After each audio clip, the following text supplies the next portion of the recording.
What's good, everybody? Welcome back to the Levels of Consciousness podcast.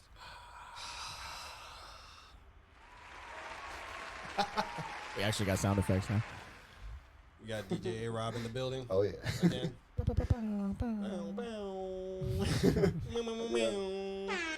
Yeah, that sounds. Hey. There we go.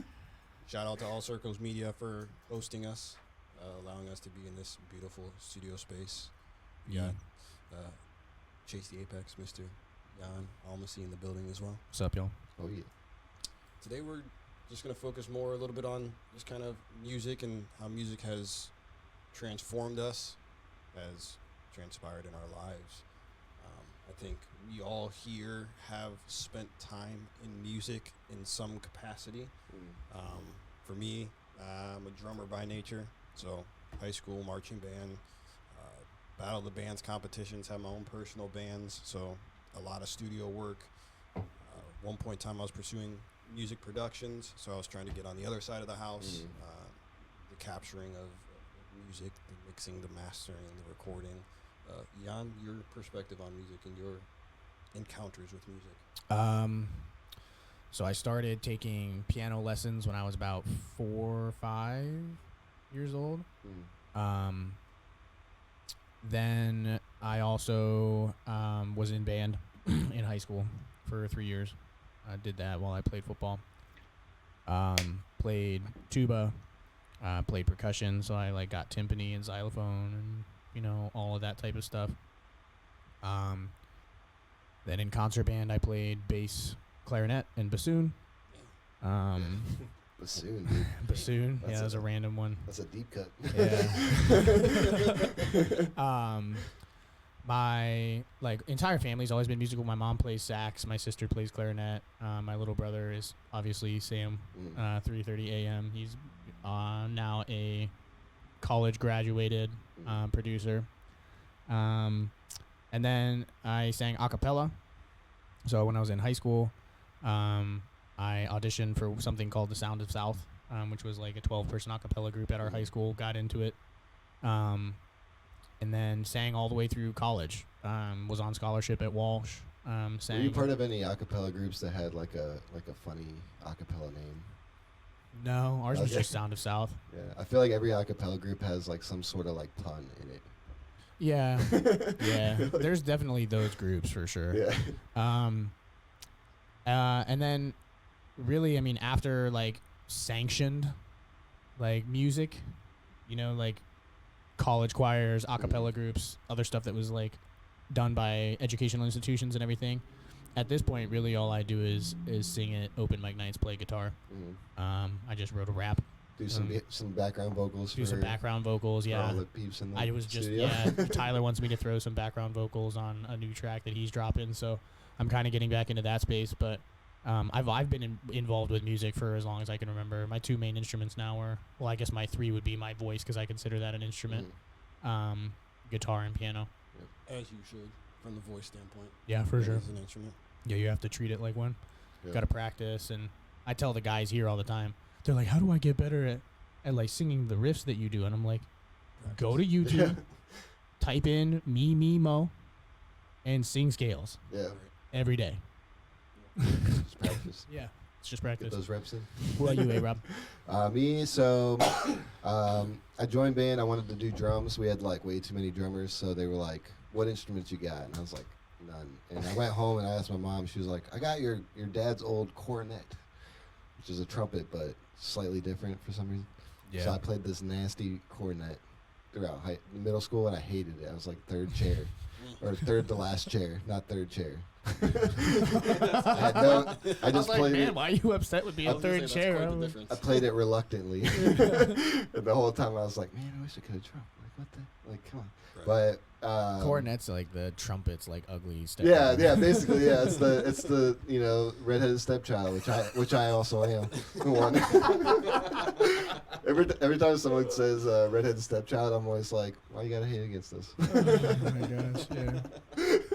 But yeah, so I quit that. Once I got to high school, I was like, it's not worth it. I actually kind of wish I would have kept it because jazz trumpet is fun. Every Master Puff song, I told him, I was like, did you notice that you have some kind of trumpet in every song that you produce? And he's like, I didn't realize that Dude, until just now. Sam plays, and he has Oh, a he does? jazz mute. Yes, Oh, dang. yell at him Ooh. until he brings that shit to the studio. Yeah. Because I harass him about it all the thing is- time. Yeah, that's sick. right. And I'm Yeah. like, bruh. Bring it. Yeah, but anyway, so throughout high school, like I was telling Q last time he was on our pod, that like because we were both kind of part of the Canton like indie rock scene. It Hey, was Sandy. like like the Yeah, Hey Hey Sandy, Sandy. the '40s days, like there like when there was like these cool little like underground shows happening like every weekend, and you find out about them on MySpace. Yes. Those are the Yes. best. Yes. Just We to age teleport ourselves now. a little. Yeah. Put be it on like- your wall or like the background. Yeah. Of MySpace was like Right. show. Oh yeah, like everybody just sharing it. Everybody at school is like, "You going to the show at the Star in the East this weekend?" I'm like, Right. I didn't even know about that. Yeah. Oh, you must not have MySpace. "Yeah, you seeing Plea for Purging, like those hardcore bands." And Is Tom still in your top 8? yeah, dude, Tom was the best dude. There's like memes now where it was like Tom knew he's like he made the best like social media platform, and then he just left. Tom was him before him was him. Yeah, but in high school, like I tried to start. I'm sorry, I couldn't resist. Um, You're melting brains, bro. I tried to form a couple bands. Didn't really work out. Like I had a couple guys that we would show up for band meetings, and like same deal we were talking about in the last podcast. Like we, a couple of us would show up, and then the rest would be like make some shitty excuse. Yeah. And it's always the bass guy. He's like, "Sorry, man, I slept in or something." And you're like, Right, "Dude, it's right. noon. What are you talking about?" Like, Let's get to it. yeah, and so that fell kind of through, and now I started like writing like stand up, not stand up, spoken word, and I would go to Mugs Wigs on Tuesday nights, and I would just perform spoken word, and I followed this dude. His name's Bradley Hathaway. I don't know if you ever heard of this guy. He was like this weird interesting how like a lot of like hip there was like this rock band like scene that was like kind of Christian influenced like music, but it was Like Reliant K Skies, era like type Under stuff? Oath, like Yeah. like there was a couple bands Skillet. that were like Skillet, like they were like they're like Switchfoot. we're not a Christian band, Right. kind We of, kind of, and they like It's like NF not being a Christian rapper. Yeah. but he kind of. Right. yeah, like You're not like Lecrae, For Today, but- yeah, like For Today was big, and Man, I haven't thought about those bands Yeah. in a long time. That's like a live festival stuff, right? oh there. yeah, like a live like you go and you'd be like, this band's awesome, like Family Force 5. A live. Oh my god, bro! Like a live festival and Warp Tour. Yeah. Like those two things. Yeah. were But Dope. yeah, this guy, he would like tour around, and like he was kind of like the intro, like the opener, and he would like just slam poem, like he would kind of talk about Jesus, sort of. But he came to our church, and I was like, you can just do like you don't have to have like a band behind you to like Right. just you yourself. And so I started doing that, and then I kind of got linked up with a couple bands like out of high school. While I was like in my senior year, my stepmom worked for U.S. Airways, which is no more, and so I got to like do free standby tickets like wherever I wanted. So there was this band, I forget the name, the Bypass. They were like this kind of like indie acoustic kind of band, but they would travel around to colleges and stuff. And so I became friends with them, and they started inviting me to like random colleges like on the weekends, and so I'd just go travel with them and like be their opener and just hang out. And I did that for like a little while after high school, and then eventually I moved to LA and started. I did. I told you. I Yeah. told you this man's got layers. Yeah, yeah. I at that point I was kind of getting interested in like work. I worked at like the Refuge of Hope and the Haven Rest up in Akron, and through my music stuff, I found out about this this group in LA that called Enoch Magazine, and they would do like they would go to Warp Tour and they would interview people. They would also like go to Skid Row and like pass out sandwiches or sleeping bags, stuff like that. I got connected with them, and I was like, this place is crazy. I want to go out there. So For sure. I like 19 years old. I was like, I'm going out to LA and living on Skid Row. So on and off for a few years, I got like really involved in like the inner city work there. Like I worked with Offset of like the Dream Center, which is a pretty big organization out there. And then I lived at the Union Rescue Mission, which is like the biggest like homeless center in LA. And so I worked there on and off for a few years, and like I kind of kept up with my like spoken word. Like there's a place called the Last Bookstore in LA that I used to like just do open mics and stuff. Dude, I'm telling you. I'm telling you. Dude, we're not going to be able to fit this into a half hour. Yeah. It's not going to happen. We need an entire pod to just digest dive in my A-Robb. life. I take that. I'm not going to rephrase that. We're not out here eating people. Just gonna have to to unwrap all of the different like a layers. delicious In the words of burrito. Shrek, right? Like he's like an onion. But yeah, so I came back the last time I was like, To pull up old A-Robb on Facebook. yeah, and show him dude. If pictures. you just go through my like profile picture on my Facebook, you'll see like the Vibes. progression of A-Robb going from like I had like I've had like a million different kind of haircuts before my hair departed from my head. It all moved just down here. Yeah. It was crazy. Like this morning, you're like, did you know Adam had dreadlocks? And you were like, wait, what? Yeah, right. That's crazy. It was- I like how you said that. Yeah. Before my hair. Well, it's departed because from my head. I just found out about it like a week ago. Yeah. It's fresh in my brain. Oh yeah, yeah, man.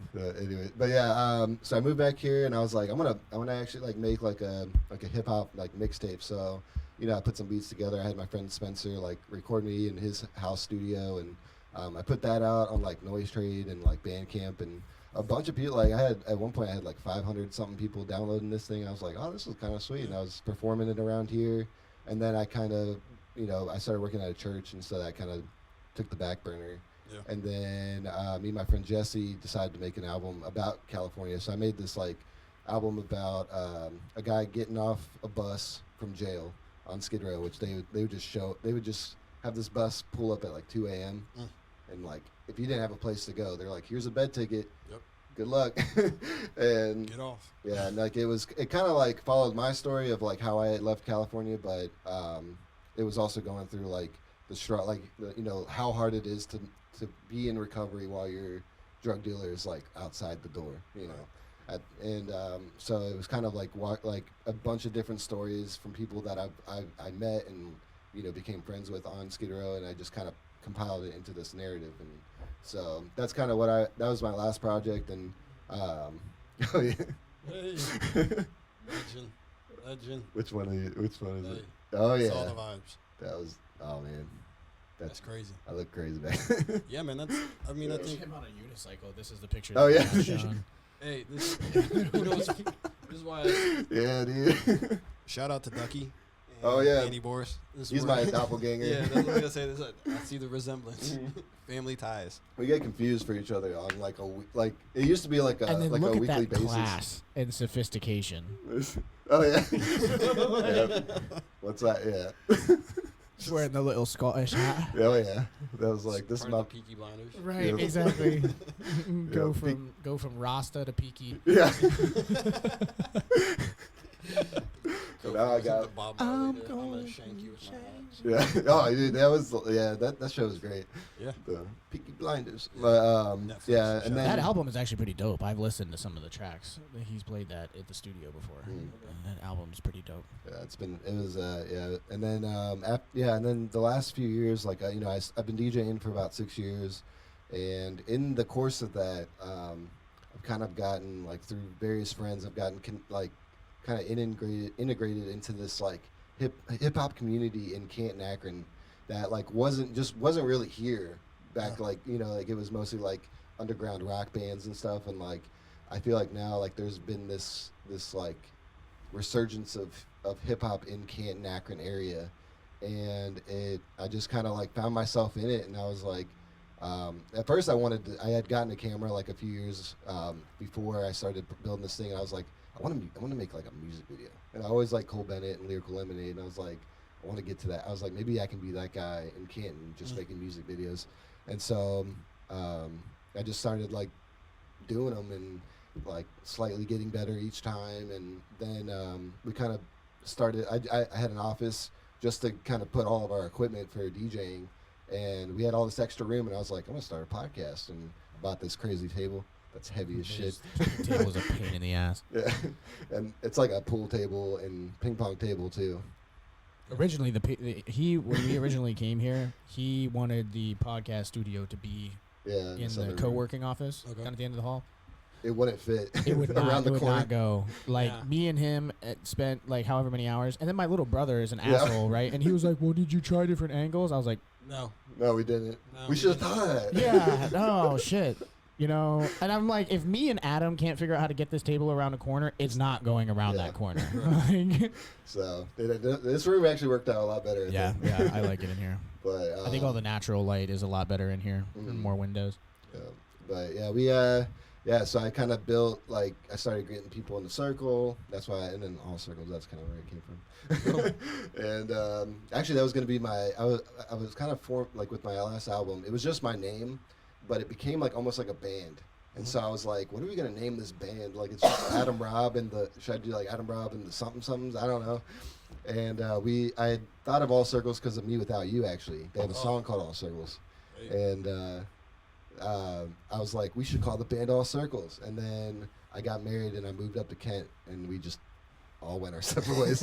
So I held on to that name. we left the circle. Yeah, we all left the circle. And then when I moved back to Canal Fulton, I was like, that might be just what I call the company, like All Circles Enterprises. That's dope. Yeah. Here's a question before we run out of time for all of us to answer. Okay. Is there one certain artist or moment in music that still, like, defines the way that you experience music? Ooh, that's a good question. And maybe it's not a musician, or maybe it's like a moment, maybe it's a feeling, because I don't want to take that out of the equation where, I can't name a certain artist, but I know what music has done for me, and this is why music holds such an important place in my heart and in my life. For me, I think, like, growing up, it was Q92. DeLuca, bro. DeLuca, dude. That guy I used to wake up at 5 a.m. That shit was wild. It was the most hilarious I was like stuff on that. 12 years old, waking the up. things that he to could, listen like, to get DeLuca. away with on the radio. Oh, my God.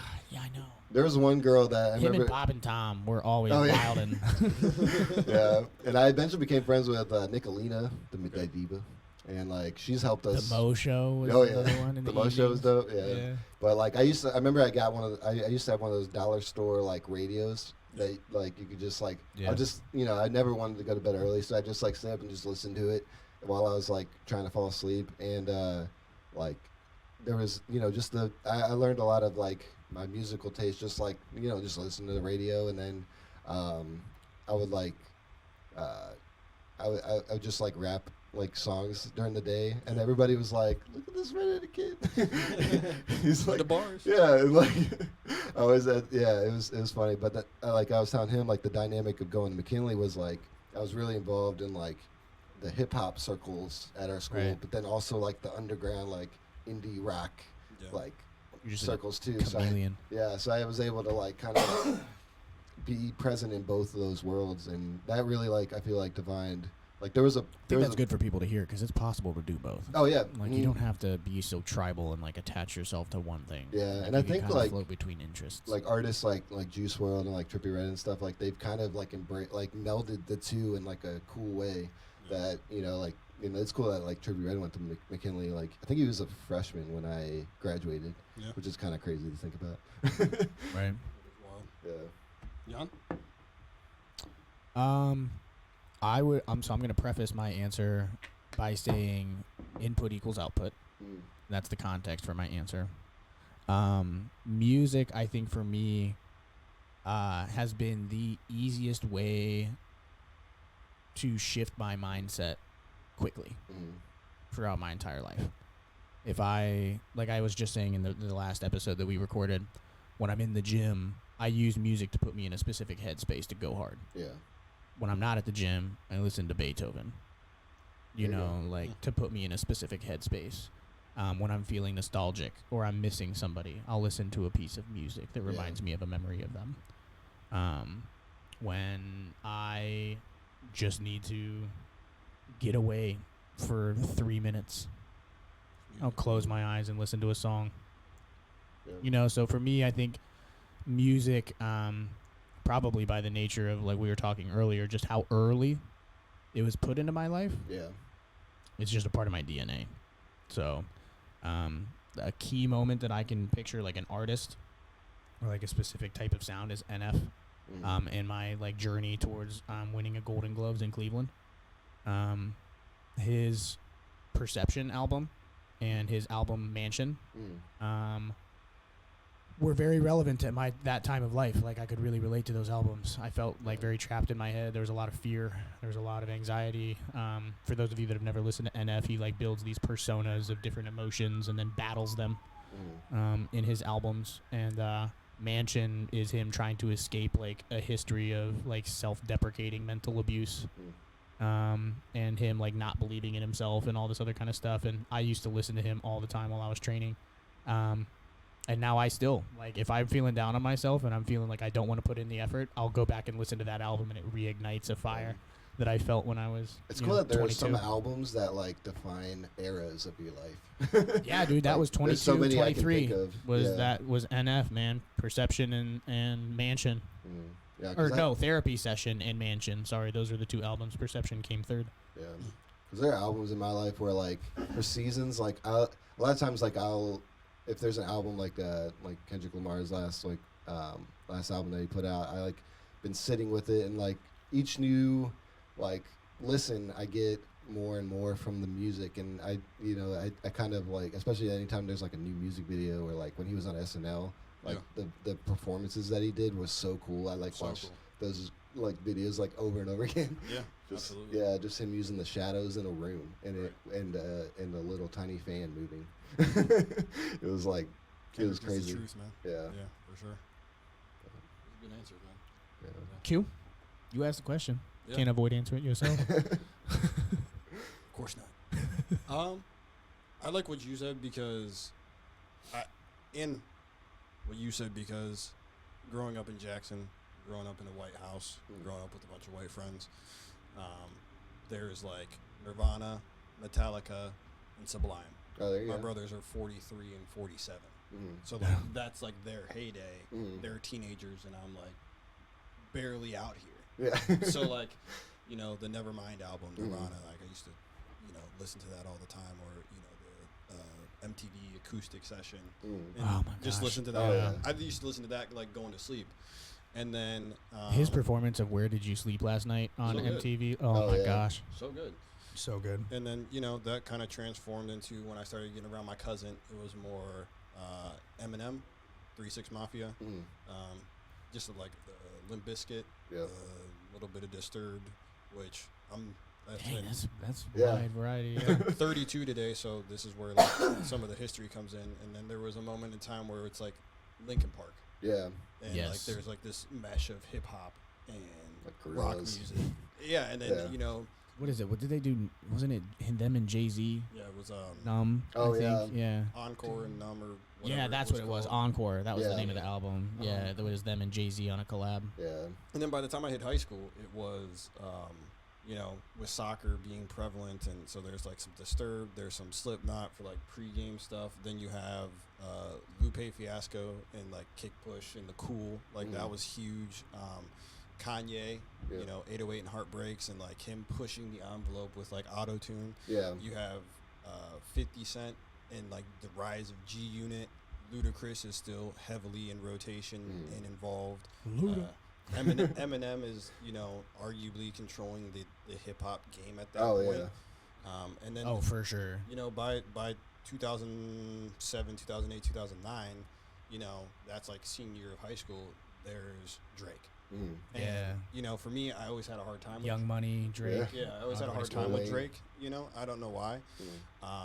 But at that point in time, I was also writing, recording, and performing music. And that's when I was introduced to like Radiohead and Without You and Phoenix. You ever get into Weezer? I've never been not a as huge Weezer much. fan. I know a lot of people did at that point in time, and that's where you and I are like 40s, Hey Sandy. Yeah. So like I'm going to churches, watching these live shows, Yeah. trying to understand this type of music, but like not necessarily understanding this type of music. Yeah. Right. And I'm also doing marching band. So like as Jan said, like the standard, you know, Yep. what you subscribe to of what you play. And like at Jackson, we're a swing style, show style band. So it's like Beatles, Beach Boys. We did the Harlem Globetrotters theme. Oh, nice. We did Sweet Georgia Brown. We did So many different. a bunch of different genres of like older music. We did a Michael Jackson themed Blacklight show. Oh, that's dope. So it's like I'm getting inundated with all these pieces of music, and even up until this point today, you know, with all those different like indie rock genre vibes, I may not understand the lyrical content. Like when I try to listen to Tom York and Radiohead. Oh yeah. What the hell is he saying? Yeah. Like, Yeah. you know, it's sometimes above me metaphorically, but like whether it's the reverb on the guitar, it's the delay pedal, it's like the emotion.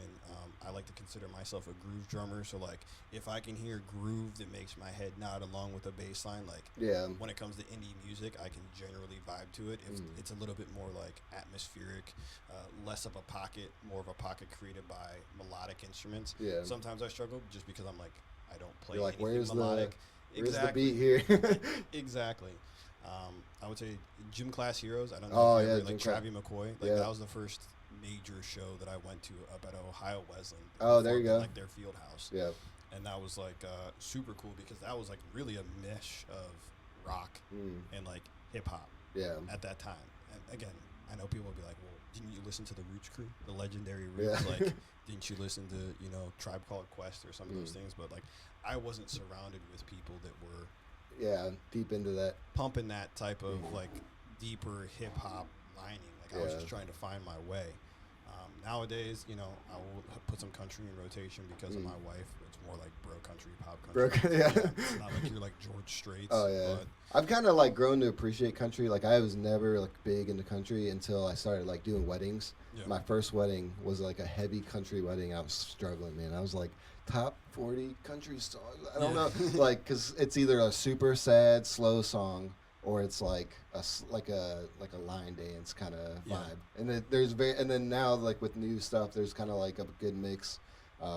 Like Breland, he's kind of cool, like where they do like the 808s and but it is country music and it's interesting. my favorite artist from a country standpoint is like Kane Brown. Oh yeah, which Kane is Brown's like, awesome. He like mixes in between and meshes. Yeah. Listen, He's like, you guys are talking about language. I'm saying like for me to like I can To appreciate relate to Kane. yeah. country. I have an appreciation for it now because of the open-mindedness of like just the history of music that I've been through. Right. But like again, there is a certain point of lifestyle that country musicians portray that maybe I'm just not as in tune with. Yeah. Right. So Yeah, you weren't bailing hay no, or at 7 you know, I years wasn't old. line dancing or hearing those tones at a young age. You where mean I'm you like, weren't this taught is to great. square dance after the pig show when you were 12? No. Because that was my life. Yeah. No, we weren't about that life. So I say all this to say, like, I think Yeah. for me the biggest impact. That's actually nuts. Like the, how much like your upbringing gives you context of what type of music you can relate to. I hadn't thought about it that way before. Yeah. I mean, It's fair. Sure. and for hip hop, for me again, I was looking for connection to the black community because I'm surrounded by white folks. Like that was just my reality. So like I'm reaching for something that's going to give me context as to who I am. Right. I also think just again I'm a groove based individual. So like the 808s, the tones, and then when I get behind the drum set, like I'm gonna try to make people nod their head. Yeah. I don't care what. Whether he's at church, bro, or yeah. I was walking up to communion last week, and he's just Oh yeah. He's going at it. He's seen me play like gently in the Catholic Church because that's like a different setup. different vibe, Yeah. and he's still in the pocket. You know what I mean? Yeah, like, just- even though it's like, Yeah. like it's nice and quiet. It's got to be respectful. You gotta have that. You have that. That's even more like that's a control. You gotta have that control to be able. Like the band I was talking about, like that I had to go. Like they're like more acoustic kind of like the guy. His setup. He sat on a cajon. Yeah. He had like a million cymbals.